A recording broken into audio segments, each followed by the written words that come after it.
Lo llamaron una broma rara al principio, de esas que dices cuando quieres sentirte listo sobre algo que duele. ¿Te mudaste y no nos lo dijiste?, preguntaban, medio desconcertados, medio divertidos, como si no decirle a tu familia dónde vives fuera algo de moda, como una fiesta sorpresa que te hubieras organizado tú mismo. La verdad era más callada y menos escénica.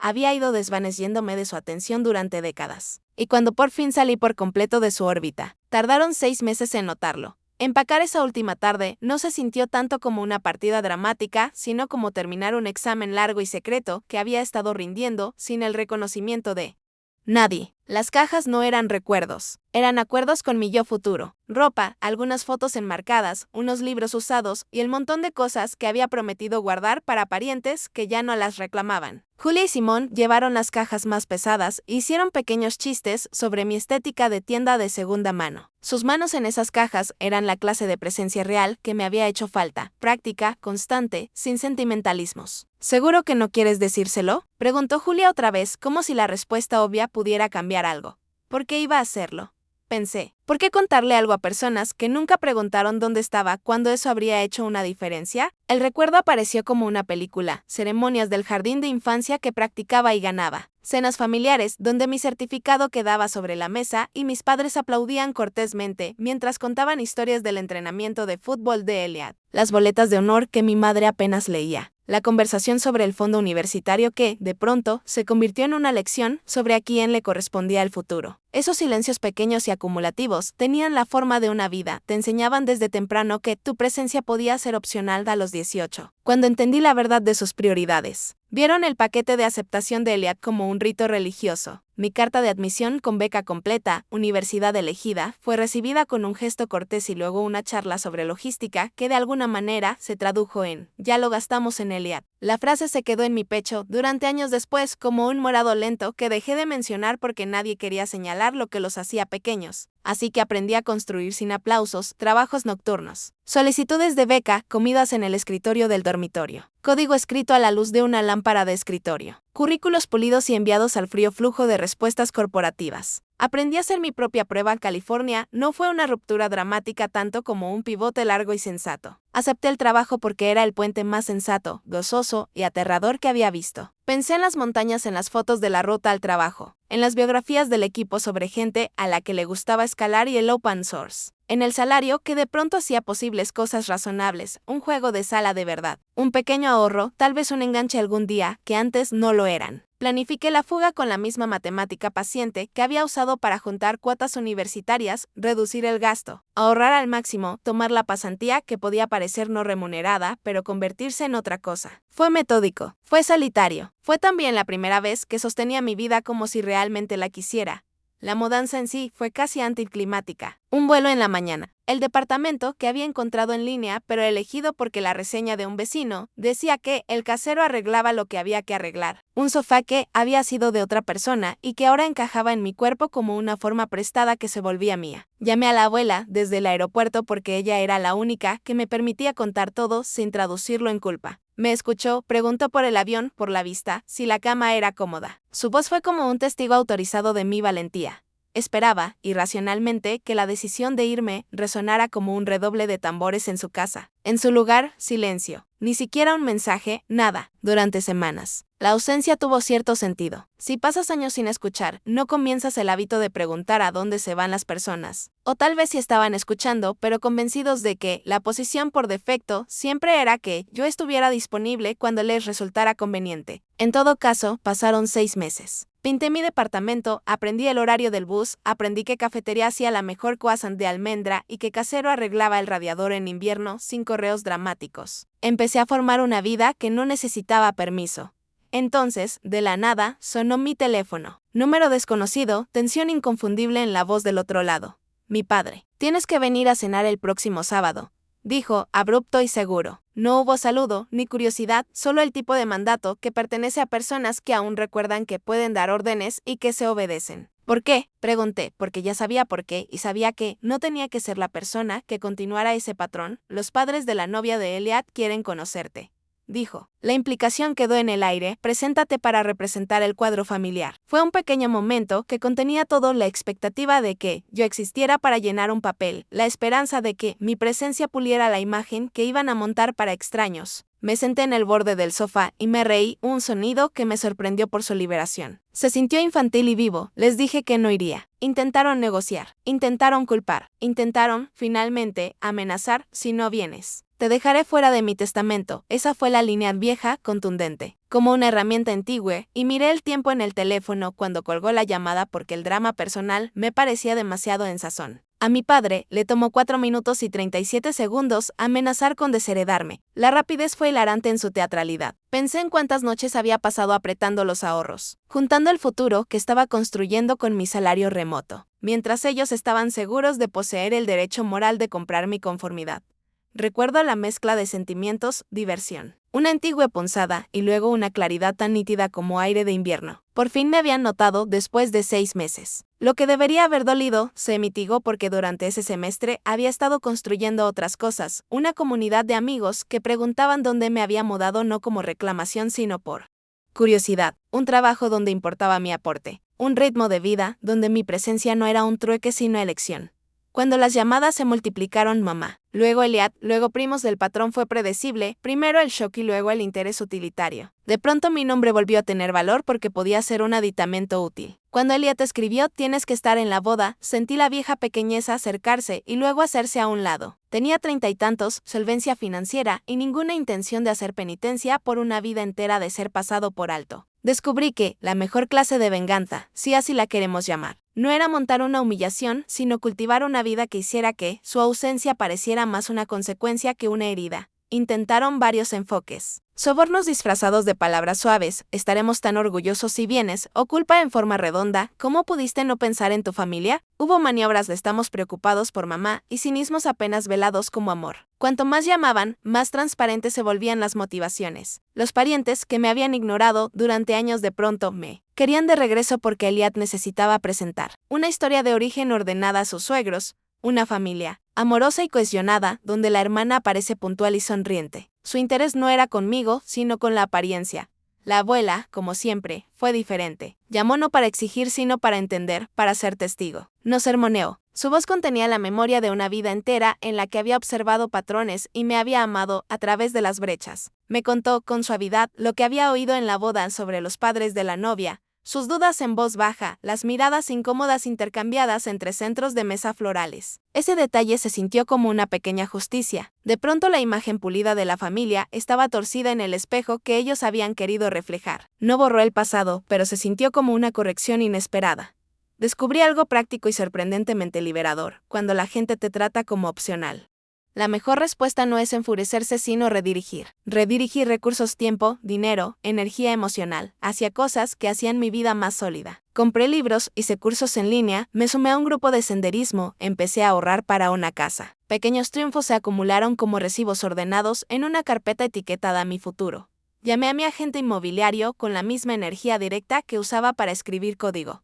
Pragmática, eficiente, sin dramatismo. La búsqueda de casa no fue una fantasía de venganza, fue un acto de autocuidado. Quería un hogar donde las visitas fueran planificadas y mi presencia un placer genuino, no una actuación exigida.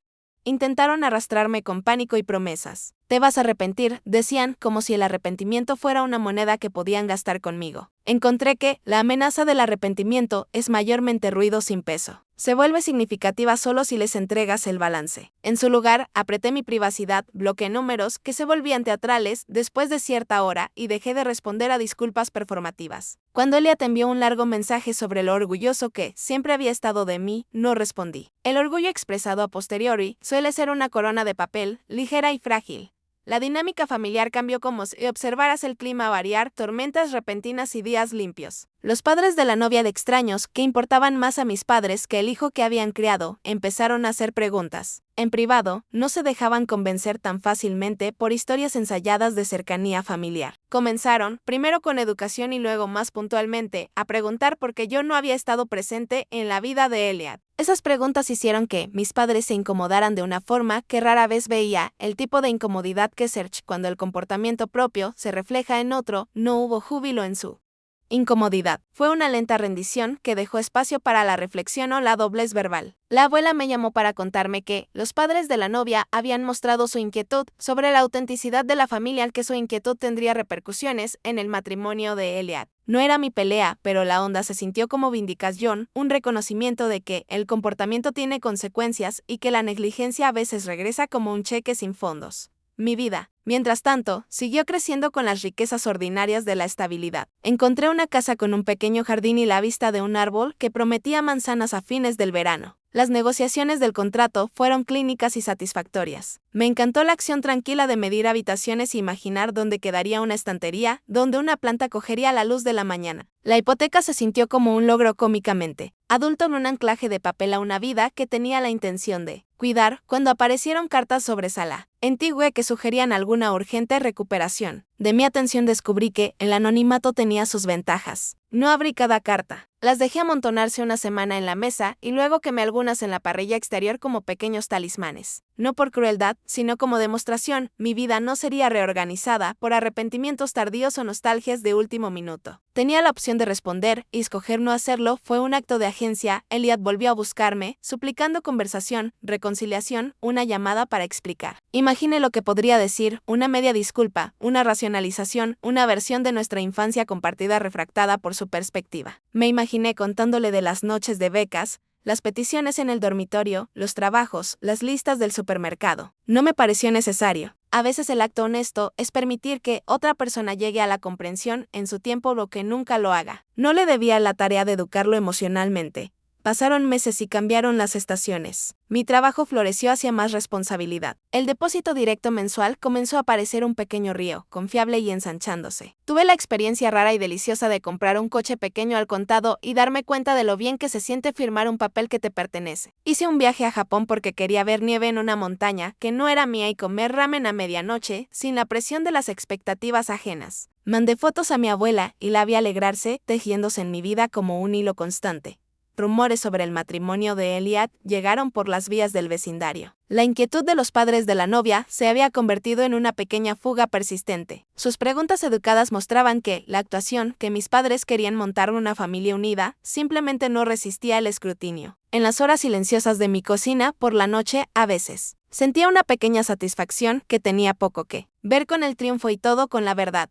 La sensación de que la realidad eventualmente alcanza la gente que me pregunta si me arrepiento de cortar el contacto, se sorprende cuando digo que no. Arrepentirse implicaría que cambié algo valioso por el espacio que ahora poseo. Lo que cambié fue el agotamiento, noches trabajando doble turno hasta que las palabras se difuminaron. Años de explicación y acomodación. En su lugar compré estabilidad, un hogar donde las visitas son invitaciones y amistades que no exigen nada a cambio salvo presencia. Mi abuela siguió siendo la pariente excepcional que siempre insistió en verme. Nunca me rogó que volviera. Solo pedía que estuviera segura y feliz. Su presencia me enseñó que la familia no tiene que ser cruel para ser verdadera.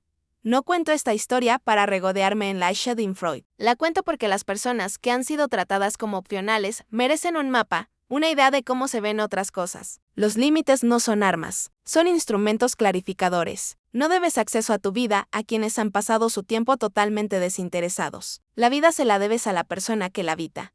Cuando mis padres empezaron a descubrir mi hogar no en la mesa del comedor, sino en el registro de bienes raíces, en amigos que les contaban cosas por vías indirectas, su tono cambió. El orgullo reemplazó la insistencia rápido, como si el éxito pudiera incorporarse en el amor. Comenzaron a decir lo orgullosos que estaban, de la misma manera que un parte meteorológico canta sobre sol repentino después de una larga tormenta. Elliot mandó mensajes que alternaban entre disculpa y confusión y una soledad urgente que reconocí como consecuencia de lecciones tomadas en la casa de la infancia. Quería que yo estuviera disponible como adorno y, eventualmente, como consuelo. Elegí no serlo. El momento más honesto llegó meses después, cuando respondí una carta de mi abuela y ella me dijo, con calma, que mis padres habían empezado a llamarla regularmente pidiéndole noticias sobre mi vida. ¿Quieren saber dónde estás?, me dijo. No hubo triunfo en su voz. Sonó como alguien que había visto una erosión larga y lenta y la había visto hacerse visible. Le dije que no estaba ansiosa por ser llamada a un premio ahora que me había vuelto inconveniente y ella rió suavemente y dijo, la gente es rara. Pero mereces la paz que hiciste. Ese permiso fue suficiente, no pasó mucho hasta que una quietud se asentó alrededor de mi vida que no era ausencia sino peso. Tenía mi trabajo, mi casa y amigos que conocían los pequeños hechos de mis días. Organicé cenas donde la gente se quedaba porque le gustaba la comida y la conversación, no porque la presencia de una hermana complaciente pudiera reparar algo que no habían querido notar por años. Compré una planta y la mantuve viva. Empecé una pequeña clase, los sábados por la mañana, enseñando a niños los fundamentos de la programación en el centro comunitario. Ver a un chico de 10 años depurar un programa y sonreír con capacidad nueva se sintió como un reemplazo del reconocimiento que siempre busqué de quienes nunca lo ofrecieron. Ocasionalmente sonaba el teléfono y la voz era tímida. ¿Podemos intentar de nuevo? Normalmente respondía algo breve, porque el amor, incluso el condicional, a veces tardío, merece un límite cuidadoso. Contestaba con disponibilidad en mis términos si existía, con la salvedad de que la confianza debe reconstruirse despacio y no con espectáculos. Para algunos eso fue imposible, para otros la disculpa vino con trabajo, terapia, conducta cambiada, evidencias con el tiempo. No esperaba una conversión milagrosa. Las personas cambian de forma incremental, si lo hacen. La casa que compré no es una fortaleza. Es un lugar pequeño y ordinario con un perro que ladra y adora zapatos, y una cocina donde aprendí a hacer una paella decente. Es donde planté un pequeño huerto de hierbas e invité a amigos con niños en tardes soleadas. Es donde mi vida continuó sin dramatismos. En los bordes de mi vida, la relatividad de lo que había dado y tomado se hizo visible, me había dado un lugar para estar, y a cambio recibí lo único que mi familia rara vez ofrecía: el reconocimiento consistente. Si hay un consejo práctico que daría a alguien en la misma posición es este: planifica como si lo sintieras en serio. Construye una base que no requiera permiso. Ahorra dinero de forma que te dé opciones. Crea una red de personas que te noten antes de necesitar algo tuyo. Enséñate la alegría silenciosa de elegir estar con gente capaz de reciprocidad. Si pones límites, hazlos específicos y, si hace falta, legales. El papeleo no es frío, es claridad. Y finalmente, protege tu paz. Una vida no es una mesa de negociaciones donde todo deba cambiar. De manos por la armonía. No cuento esto para decir que no haya complejidad o culpa dentro de mí. Hay noches en que pienso que habría pasado si alguien se hubiera dado cuenta antes, si mis padres hubieran levantado la vista. Hay momentos en que extraño rituales, cenas festivas con toda la incomodidad y dulzura coexistiendo. Pero no echo de menos ser drenada por costumbre, no echo de menos ser rehén de la obligación disfrazada de amor. La última vez que mi padre llamó con la amenaza sobre testamentos. Escuché y luego me reí, y porque la risa se había vuelto mi manera de producir el sonido de una finalización que ahora aceptaba. Podía permitirme no tener miedo. Había creado una vida que quería defender, y defenderla no requería castigar a otros tanto como elegirme a mí misma. Quizá eso sea menos teatral que algunas historias de venganza y más silencioso. Pero la supervivencia real suele verse como actos pequeños y constantes: decir no, reservar un vuelo, comprar un sofá que es tuyo, dejar cartas sin leer. Si estás viendo esto y reconoces el eco hueco de ser pasado por alto, sabe que hay un camino que no exige quemar puentes hasta las cenizas. Requiere intención, dinero ahorrado, algunas conversaciones honestas y, a veces, la paciencia firme de ser invisible hasta que ya no lo eres. El costo suele ser la soledad al principio. La recompensa es una vida en la que tu presencia es un regalo que das porque quieres, no porque fuiste pagada en negligencia. Al final, mi familia notó y cuando lo hicieron. Lo que más notaron fue mi ausencia. Es una ironía a la que solía reírme y a veces todavía lo hago. No porque sea cruel, sino porque hay una justicia cómica en vivir bien y de forma plena cuando otros pensaban que no lo harías. La amenaza de mi padre fue un relicto. El gozo constante de mi abuela fue la verdadera herencia. Hice mi propio hogar. Puse mis propias reglas. Ahora mido las visitas en citas, los abrazos en minutos y el perdón en pasos. No me arrepiento de la mudanza ni de las millas. Solo lamento el tiempo perdido esperando a gente que nunca aprendió a mirar. Si decides irte de un lugar donde eres invisible, hazlo con un plan. Hazlo sabiendo que mereces una vida que te devuelva la mirada.